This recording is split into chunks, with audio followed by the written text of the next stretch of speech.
Հոլիվուդում ամեն ինչ կախարդական է եւ ճշմարտանման։ Թղթի սեղմակներով ձեռնոցները շանթաթեր են։ Նույնիսկ այն ինչ լսում եք։ Մենք ձայնով պատմություն ենք պատմում։ Այստեղ մենք ունենք փետուրե փոշամաքրիչ, որն օգտագործում ենք թռչնի թևերի ձայն ստանալու համար։ Մենք պատմությանը ձայն ենք տալիս եւ այդ ձայնով կարող ենք ստեղծել ցանկացած տրամադրություն։ Երբ որևէ ֆիլմ եք դիտում, ձեր լսածի մեծ մասը ստեղծված է։ Ոտքերի տակ խրխրթացող ձյունից մինչև կատաղի ամպրոպ։ Եղանակ վերստեղծելն իրոք շատ հետաքրքիր գործընթաց է։ Եվ նրանք դա հրաշալի են անում։ Դա կախված է նրանից, թե ինչ տարրեր ենք օգտագործել, թե ինչպես է նկարված ֆիլմը եւ թե նրանք ինչ են ուզում լսել։ Այստեղ Warner Bros-ում Foley վարպետները կիրառում են իրենց արվեստը, եւ եթե նրանք ճիշտ են կատարում իրենց աշխատանքը, դուք դա նույնիսկ չեք նկատում։ Մարդիկ ձայների առկայությունը բնական են համարում, բայց եթե դրանք բացակայեն, նկատելի կլինի։ Եղանակի ձայները՝ մի մեծ հրաշալի պատմություն։ Foley-ն ձայների արվեստն է։ Այն ստեղծում է ձայներ էկրանին կատարվող գործողություններին զուգահեռ։ Foley-ի արվեստը սկիզբ է առնում դեռ ռադիոյի ժամանակներից, որտեղ կարելի էր տեսնել կոկոսներով դոփյունի ձայն վերարտադրող տղաների։ Սա այն է, ինչ մենք օգտագործում ենք ձի ու սմբակների համար։ Սրանք մխոցներ են, եւ մենք դրանք լցնում ենք կտորով եւ ամրացնում կպչուն ժապավենով, եւ ահա այն պատրաստ է։ Մի օր Ջեք Ֆոլին մտածեց, եթե ես այդ ձայները համաժամանակեցնեմ նկարի հետ, կնշանակի, որ մի մեծ քայլով առաջ եմ գնացել։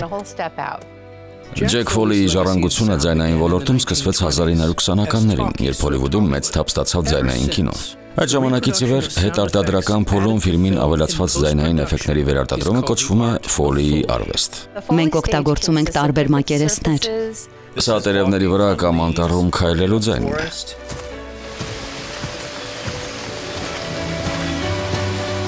Ձայն համար մենք սովորաբար օգտագործում ենք սովորական ավազ։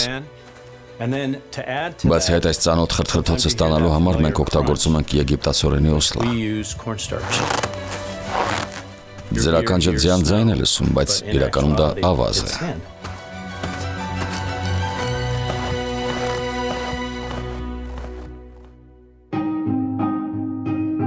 Սա ռեկվիզիտների սենյակն է։ Մենք տարբեր բաներ ենք հավաքել, որովհետև այստեղ ամեն ինչ ձայն է հանում։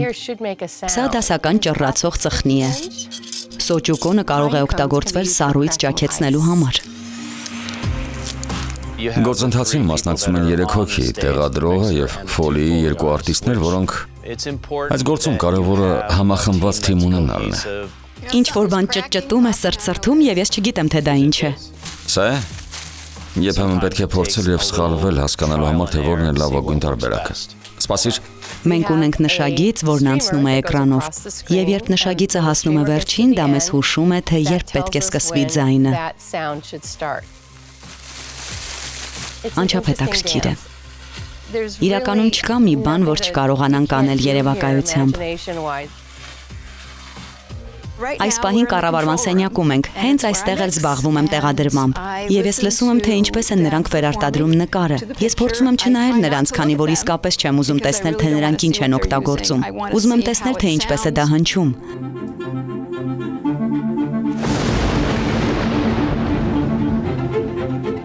Բոլոր ձայները առաջանում են 2 տարրերն իրար հարվածելով։ Անձրևի դեպքում մենք օգտագործում ենք գուռը, իսկ մարդու դեմքին կաթելիս ձայնը բոլորովին այլ կերպ է հնչում։ Կան մի շարք առանձնահատուկ մանրուքներ, որոնց պետք է անպայման ուշադրություն դարձնել։ Պատրաստ ենք, Մերի ջո։ Գնացինք։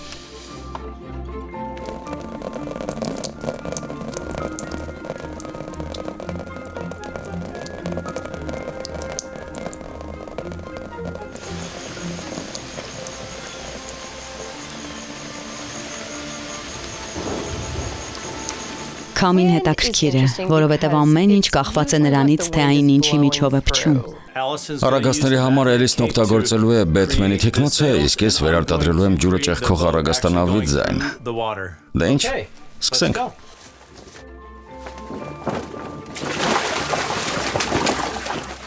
Ալիքները ճեղքող առագաստանավի պատկերը վերարտադրելիս մենք մեծ լոգարան ենք օգտագործում, ջրի չփչփոցը ստանալու համար։ Մենք դա անում ենք ձեռքերը ջրում թափահարելով։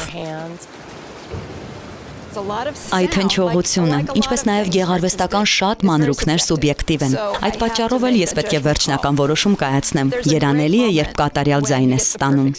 Նրանք միշտ չէ, որ դա գիտեն, իսկ ես գիտեմ։ Ինչպես էր Մերի Ջո։ Հրաշալի էր հնչում։ Երբ մի քանի տարեր են ներգրավված, մենք նախ վերարտադրում ենք որոշակի ձայներ, իսկ հետո վերադառնում ենք ընդհանուր ձայնին։ Մենք ունենք արշավորթի պատկեր, որն իջնում է ջրվեժով։ Եվ ես վերարտադրում եմ նրա կարաբինի, պարանի եւ սարքավորումների ձայնը։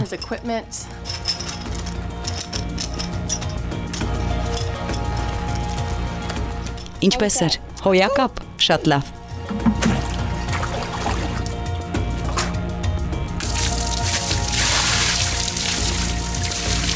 Իսկ հիմա ես այս ամենը կմիացնեմ իրար եւ մենք կտեսնենք, թե ինչ է ստացվել։ Մենք ամեն ինչ շարում ենք շերտերով։ Իսկ տեղադրողը կարող է դասավորել այնպես, ինչպես լսում է։ Հաճախ կարող ենք նաեւ չափազանցնել,